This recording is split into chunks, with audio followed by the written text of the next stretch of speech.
Για πες τώρα, πόσο θα κάνουμε πρώτα καθαρισμό του σώματος, εννοείται. Θα κάνουμε μια απολέπιση. Έλα. Και θα απλώσουμε την άργυλο στα μπράτσα ή αν θέλουμε και στα υπόλοιπα χέρια ή και γλουτούς πόδια, αν θέλετε. Να το αφήσουμε περίπου στα 20 λεπτά με μισή ώρα, έτσι ώστε αυτό να στεγνώσει. Να το αφήσουμε? 20 λεπτά περίπου και μετά να το ξεβγάλετε με νερό. Να σου πω, στο Σύμβιο φεύγει με αυτό. Στο Σύμβιο. Αυτό είναι καλύτερο να χρησιμοποιείτε κρέμες οι οποίες έχουν θερματική δράση, γιατί έχουν πιο έντονο το λιποδιαλυτικό. Δηλαδή είναι πιο έντονα τα λιποδιαλυτικά. Έχει πολύ ευχάριστη αίσθηση. Ναι, στην αρχή. δροσερή. Ναι, αισθάνομαι ότι παγώνει, ξέρεις, το δέρμα. Αυτό είναι από τα αιθέρια έλαια που είναι σε μεγάλη δοσολογία. Αυτά προκαλούν την κρυοθεραπεία, ας το πούμε, που βλέπετε. 20 λεπτά είπες. Περίπου στα 20 λεπτά. Τώρα, αν κάνω πιο μεγάλη ποσότητα ανάλυση μου, πόσο καιρό το διατηρώ? Αυτό μπορεί να το διατηρήσετε στο ψυγείο περίπου στις 2 με 3 εβδομάδες. Δεν παθαίνει κάτι. Τώρα, για κάποια κυρία που δεν έχει το χρόνο για να κάνει όλη αυτή τη διαδικασία, μπορεί να αγοράσει έτοιμη mud mask, όπως την ονομάζουμε εμείς στα καταστήματά μας, και να βάλει mud mask και στο πρόσωπό της, γιατί είναι διαφορετικά βέβαια κάποια από τα αιθέρια έλαια, αλλά έχουν ίδια συσφυκτική δράση, και να τη βάλει και στο πρόσωπο και στο σώμα της. Και στα μπράτσα. Ακριβώς. Είναι καλό και για τις κυρίες που έχουν ευριαγγείες και δεν μπορούν να κάνουν απολέπιση. Σωστό. Γιατί σε αυτή την περίπτωση γίνεται μια παθητική απολέπιση και είναι εξαιρετική μάσκα. Πολύ ωραίο. Κάτι το ιατρικό και πήρε το Mad Max.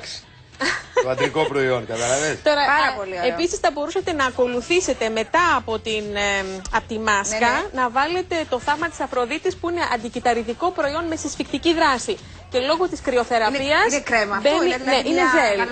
Ακριβώς. Το οποίο μπορείτε να το βάλετε και στα μπράτσα, γιατί έχει και λιποδιαλυτική δράση, έχει καφεΐνη μέσα και γκουαράνα που έχει πολύ ψηλά ποσοστά καφεΐνης και δρά και λιποδιαλυτικά και συσφυκτικά. Αυτό σε συνδυαστική θεραπεία είναι εξαιρετικό. Είχαμε κανονίσει να σας κάνουμε και κάτι άλλο, δεν προλαβαίνουμε. Μπορείς να το πεις έτσι πάρα πολύ γρήγορα. Ωραία, ξέρεις τι θέλω.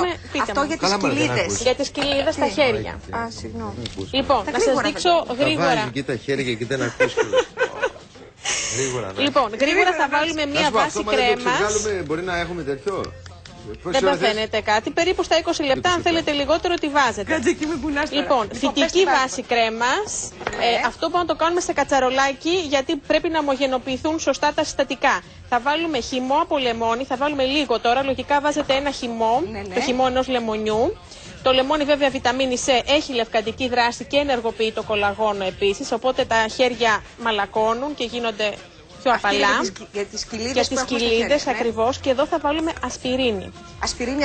Ασπιρίνη κανονικά, όπως αυτή που πίνουμε. Το φάρμακο. Η ασπιρίνη έχει μέσα σαλικυλικό οξύ. Το οποίο χρησιμοποιείται στην κοσμετολογία ευρέως, ιδιαίτερα στα προϊόντα ακμής. Αφαιρεί τα νεκρά κύτταρα, καθαρίζει και έχει και λευκαντική δράση πάνω στα σημάδια. Γι' αυτό το λόγο το χρησιμοποιούμε και σε αυτά τα προϊόντα. Τέλεια. Θα βάλουμε. Αυτά εδώ πέρα που έχουν φεύγουν με αυτό που λες. Για να δω τι έχεις. Εσείς δεν έχετε ιδιαίτερα, θα έλεγα. Αυτές είναι απλές οι λίστες που έχουμε πάνω. Οι γυναίκες έχουν πολύ πιο ευαίσθητο δέρμα. Όταν κάθεσαι στον ήλιο, κατάλαβε. Ακριβώς. Εδώ λοιπόν θα βάλουμε και λίγο οξυζενέ, που επίσης έχει λευκαντική δράση. Και όταν πλέον αυτό, 10 λεπτά περίπου το έχουμε στη φωτιά, σε πολύ σιγανή φωτιά, και όταν το βγάλουμε, στο τέλος προσθέτουμε τα αιθέρια έλαια, γιατί δεν επιδέχονται εναλλαγές θερμοκρασίας τα αιθέρια έλαια, και θα βάλουμε αιθέριο έλαιο λεμόνι. Μάλιστα. Αυτό έχει βέβαια την πιο ισχυρή λευκαντική δράση.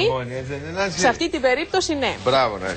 Και θα βάλουμε την κρέμα στα χέρια. Συνήθως θα προτιμούμε το βράδυ, εφόσον έχει ισχυρή λευκαντική δράση. Ώρα να καθίσουμε την κρέμα την αφήνετε την κρέμα, δεν τη βγάζετε καθόλου από τα χέρια. Μπορείτε κάθε βράδυ να κάνετε επάλυψη στα σημεία που υπάρχουν δυσχρωμίες στα χέρια, για να μειωθούν οι δυσχρωμίες. Ευχαριστούμε πάρα πολύ, Νάνση. Ευχαριστούμε πάρα πολύ. Να είσαι καλά.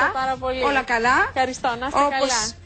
Όπως θες, όπως τα θες. Σας ευχαριστώ πολύ. Εμείς θα κάνουμε ό,τι μας είπες, γιατί είμαστε καλά κορίτσια και καλά αγόρια. Και...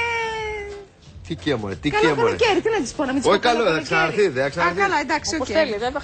Εμείς παρακολουθούμε την εγκυμοσύνη σου, για να καταλάβεις. Από κοντά όμως. Θα στέλνουμε ανάλυση για να σε παρακολουθούμε. Και βέβαια. Φιλιά πολλά. Εμείς αύριο συνταγές, χορό, κέφι. Φυλάκια, κοίταξε τώρα που είναι. Κάτσε να δεις. Φυλάκια! Περίμενα να βάλω έλα, λίγο, σε βάλω εγώ λίγο. Όχι, καλή μου πάει τόσο πολύ. Έλεος και θα φύγει.